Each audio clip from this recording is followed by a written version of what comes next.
वेळेवर शब्दामध्ये सांगतो.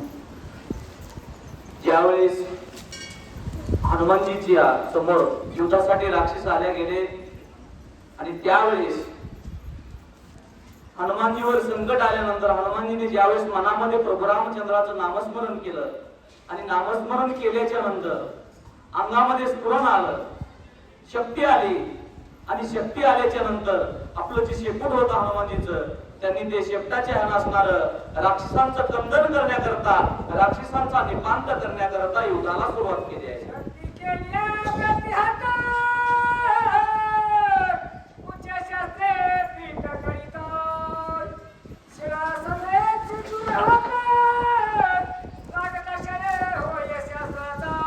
काय केलं हनुमानजीने?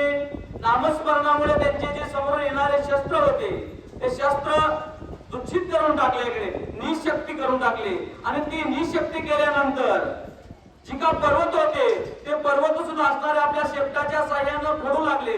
जे शस्त्र होते ते शस्त्र हातातले कवटाळून घेऊन ते असणारे आदळून मोडू लागले. असे असणारं रणकंदन हनुमानजीने त्या राक्षसासोबत चालू केलं.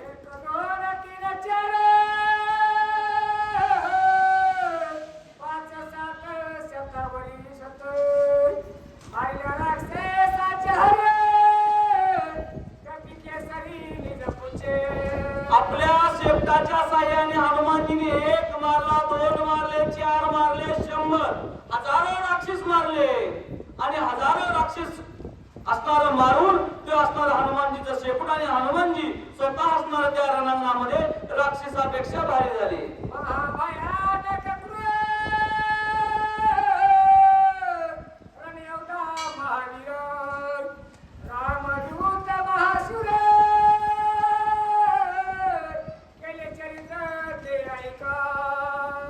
या हनुमानजीने, या रामदूताने, प्रभू रामचंद्राच्या सेवकाने महावीर म्हणून या रणांगणाच्या ठिकाणी असा पराक्रम केला आणि तोच असणारा पराक्रम असणारा तुम्ही ऐका असे ग्रंथकर्ते सांगू लागलेले आहेत.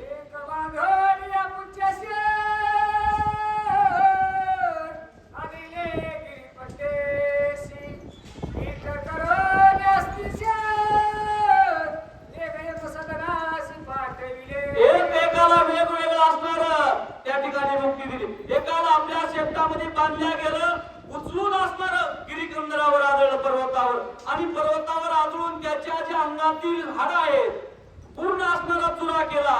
एकाला असणार वर पाठवल्या गेलं यमसदनाला. अशी असणारी ख्याती त्या हनुमानजीने राक्षसासोबत केलेली आहे.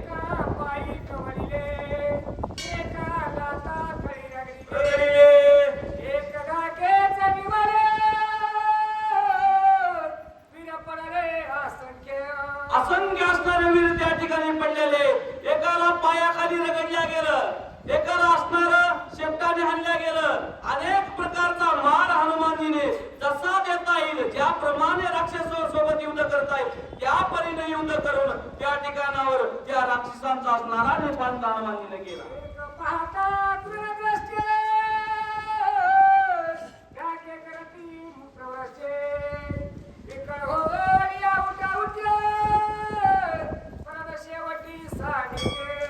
अनेकांनी असणार काय केलं हनुमानजीने? फक्त काही जणांकडे नुसतं रागानं बघितल्या गेलं. रागानं बघितल्या गेलं बरोबर त्यांच्या अंगाचं पाणी झालं, जाग्यावर कोणाकोणाला असणाऱ्या वस्त्रामध्ये लघवी झाली.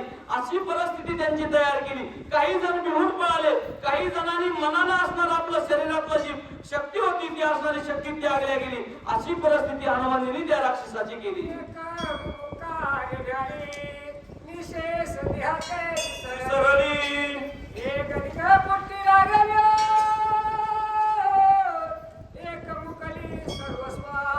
हनुमानजीच्या मुखामधून नुसता प्रभू रामचंद्राचा भूकार काही जणांनी ऐकले आणि भूकार ऐकल्यानंतर स्वतःला विसरून गेले. काही जण मी कोण आहे, काय करायला लागलो याचं सुद्धा भान राहिलं नाही.